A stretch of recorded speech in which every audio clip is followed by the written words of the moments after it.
You know, this right here, overview, this is what really makes me mad. The thing that really gives Subaru a bad reputation is owners that don't give a flying crap about their car, do not maintain it, piss poor hobble it together constantly, and then bitch and complain about how crappy a car a Subaru is.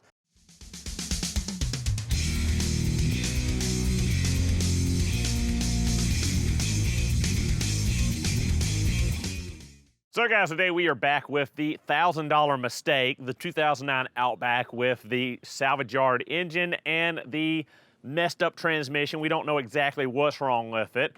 Today's video, we're gonna be diving into this car and doing a full bumper to bumper inspection, looking at and cataloging every single thing we find wrong and see how badly I messed up by spending $1,000 on this car. With that said, let's go ahead and jump into it and see how bad it really is. So guys, we're gonna start with a general visual inspection under the hood, around the car, get under the front of the car, get under the back of the car. You guys know the routine at this point on the inspection process, so let's go ahead and get into it.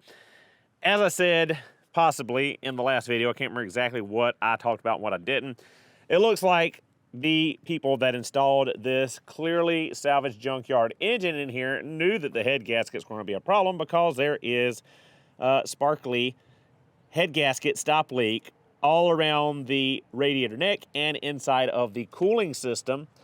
We've got some aftermarket hoses on here with the crappy worm gear clamps on it. We have a profuse amount of oil all over the top of this engine. I mean, puddled up. It is puking oil out of every orifice just about. Our power steering pump is puking power steering fluid out of every orifice and needs a full reseal. Of course, our power steering suction hose is rock hard, and likely our O-ring is gone as well. So this thing probably squeals and whines when it's cold outside. We can see there one of the markers from the auto salvage for the warranty of the engine. There's one on the back of each cylinder head as well, if I recall correctly. Horrible, horrible condition of the battery and the battery cables. As we see, we've got a cheap junk end on this cable rather than the factory lead-free end. We see lots and lots of oil running down the back of the cylinder head between the engine block and the head, right there on that parting line where the head gasket is. We'll get under there and shine some light on it where you can see it better. And there is also a ton of oil leakage on the passenger side here.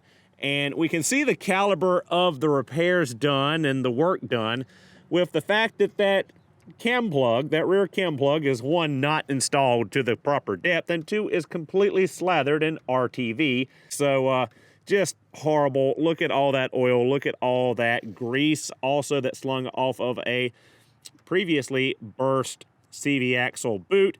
We see two aftermarket front axles in the car looking down. You see that axle is silver. It should be green if it was a factory Subaru axle. I never install aftermarket axles in Subarus just because they're always going to give you a vibration. They're always a little too long or a little too short and just never fit well. It's always going to be more problem than it's worth to put an aftermarket axle into a Subaru than finding a genuine one, paying that extra money for the genuine axle, or finding a genuine remanufactured axle. Now, we do have a sticker here that says that the timing belt job was done. It says, as far as I can read, 194 there. That's the date, 12/14/22. Dayco, don't like Dayco timing belts. You know, only recommend using the Subaru factory stuff or using an icing kit, because the icing kits use the factory Subaru Japanese components, NTN, NSK, Koyo bearings. The Daycos and all these other brand kits just use cheap Chinese bearings and tensioners and are high at failing. So we'll get the intake off of here, which they've put sheet metal screws into the radiator support instead of replacing the factory push pins, and check the air filter's condition. We will pull the timing cover and check the condition of the timing belt. Although it's only got 12,000 miles on it, it should be good. And just do some more general checks here on the top side and in the engine bay. We most definitely have a failure in the head gasket 2 compression. I just took the cap loose and it blew pressure out everywhere. I only had the engine running for maybe 2 minutes, 60 seconds, not enough time to build pressure up. As you can see, all the little sparkles in there, they put a head gasket stop leak in this thing, trying to cover up the fact that this was a salvage yard engine that already had blown head gaskets when it was put into the car. Again, sad that $5,500 gets you this. I'd say I'm surprised to see that the self-tappers they use to screw the snorkel onto the radiator support are this long and could have potentially gone right into the AC condenser or the radiator. But honestly, I'm not surprised on anything I find on this car anymore. The air filter is nice and dirty and needs to be replaced, of course. Why wouldn't it be? I mean, like I said, judging from the rest of this car, pull the dipstick out and we are at least a quart low of oil. And we're just going straight downhill from there. You definitely know you've got a rot bucket of a Subaru when not one, not two, but all three of the timing cover bolts snap off on the back side of the timing belt cover. Who knows if it was even replaced? Kind of hard to tell. Strange that these bolts were removed 10,000 miles ago and now they're completely seized up. Living in the South now. But hey, won't be able to tell until I get all the timing cover off to see if the water pump, belt, and all of that is actually a Dayco kit or if they just slapped a sticker on it and said that they changed the timing belt kit and didn't actually. But again, just very strange that all of these bolts seized up in the South 10,000 miles later after being off and having a timing belt kit put on it. You know, this right here, overview, this is what really makes me mad. The thing that really gives Subaru a bad reputation is owners that don't give a flying crap about their car, do not maintain it, piss poor hobble it together constantly, and then bitch and complain about how crappy a car a Subaru is. If you did the proper maintenance, if you took care of it like you were supposed to, did the parts, did everything like you should, this car would be 100% different today at 200-something thousand miles. I mean, just look at my 2002 with 302,000 miles compared to this car, or look at my 2015 over here with 245,000 miles on it. Looks pristine, almost like new, just completely different. I hate that Subaru gets this bad rap from crappy owners that just don't do it right. So of course underneath is just as bad, if not worse, than what we saw topside. So when they replaced that axle, they didn't even have the courtesy to clean up the spindle from the spilled grease before replacing it. We see a busted ball joint over here and likely some leaking shocks or struts up there. The engine is just puking oil, just covered. As you can see from how shiny and clean it is in here, that is an active big-time leak.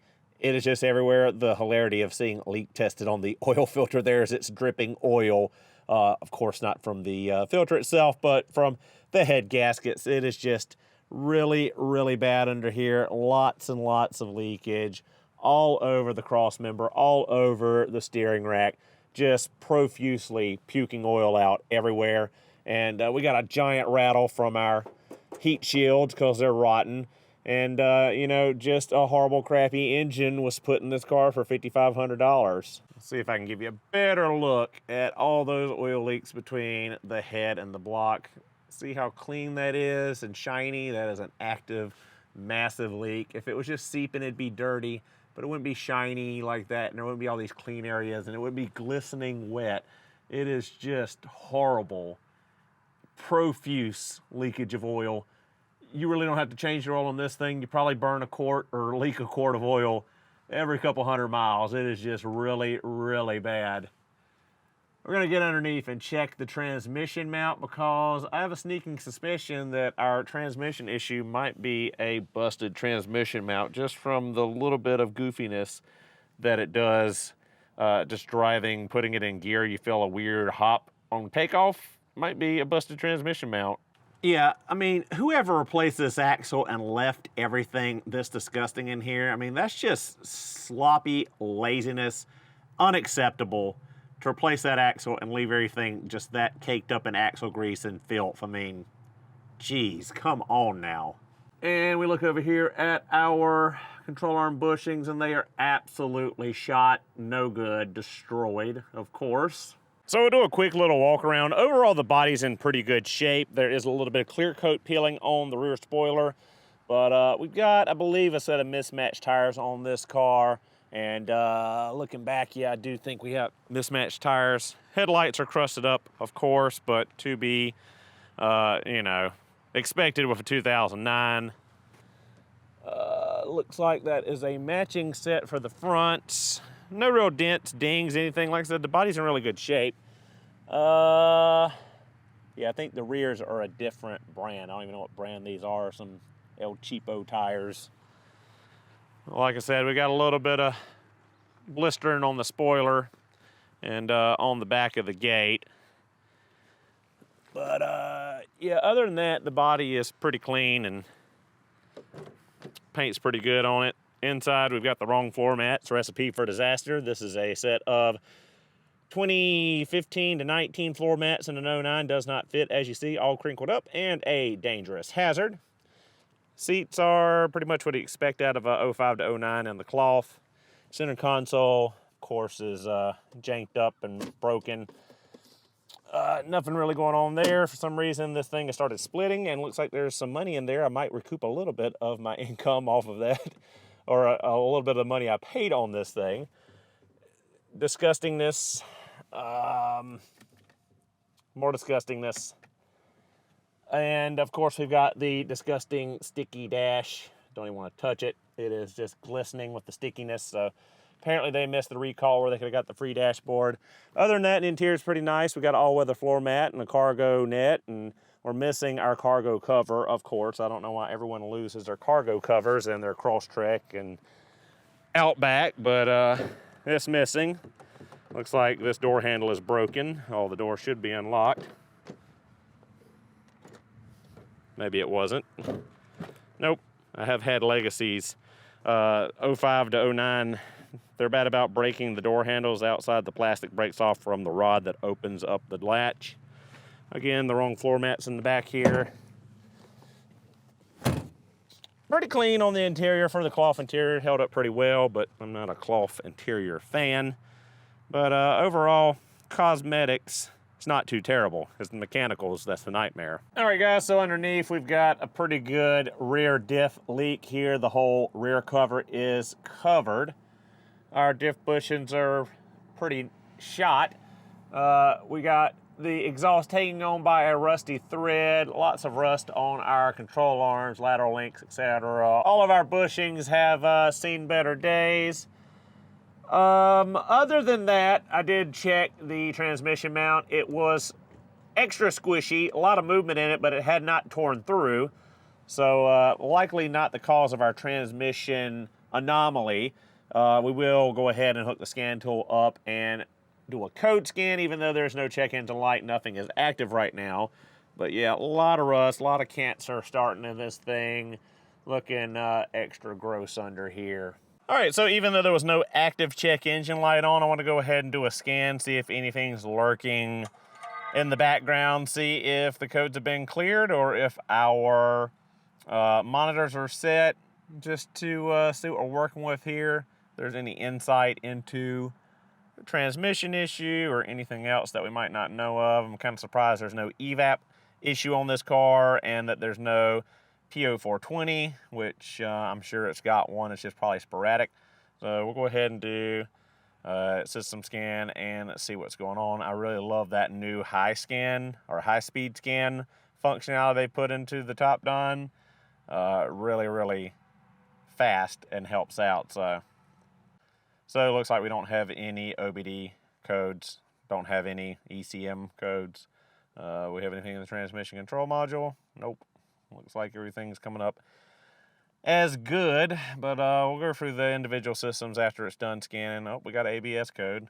See what that's about, and I'll come back when we're done. So honestly, nothing really going on. We've got an old code for steering angle sensor malfunction. We got a code 26, which is a common one for the solder joint up here in this circuit board, and then we've got dead TPMS sensors in all the tires where they've been replaced with just regular valve cores. Not exactly sure, haven't even looked at them, but yeah, nothing really going on here, surprisingly. So not sure what we got going on with the transmission. Check the fluid. It's a little dark, a little burnt smelling, but nothing too terrible. And I'm pretty sure it was at the proper level. So nothing jumping out at us, you know, blaring in our face. No kind of code to go on, and no real anything like low fluid or a leak or anything like that to go on either. So it kind of stumped there without, you know, getting out and driving it, looking at some live data. But this car isn't tagged nor insured, and probably isn't going to be. So that'll probably be the end of the Diag on this transmission, unfortunately. We could drain the fluid and see if there's metal or debris in the pan, but other than that, you know, there's not much we can do here. So it is what it is. So guys, there you have it, a dumpster fire as far as this thing is considered mechanically. Engine pouring oil, lots of leaks, lots of bad gaskets, transmission mystery issue, no codes to go off of, no physical thing like low fluid or a fluid leak or a broken transmission mount to go off of, so in the dark on diagnosing that, and just all the issues with the rest of the driveline and the suspension components with the old and burst leaking struts, the rusted suspension components, and the bad bushings all the way around. We've got decent brakes on it and decent tires on it, even though they're mismatched, and cosmetically it's not that horrible, but I still paid $1,000 too much for this big old hunk of junk behind me. Again, not sure if we'll see any more of this car or we're gonna do anything else with it. I might pull the engine and do a head gasket reseal just to have it as a used engine or a spare engine. It sounds pretty decent. It doesn't seem like there's any internal issues with a rod bearing or anything like that. It just probably needs to be gone through completely. Transmission is a mystery again, and I just don't know what else to do with the car. Leave your comments and suggestions below in the comments. Again, if you've got any parts requests or anything like that, we might part it out. I'm not sure yet. With that said, thank you guys so much for watching. Hope you enjoyed the video, and I'll see you all in the next one.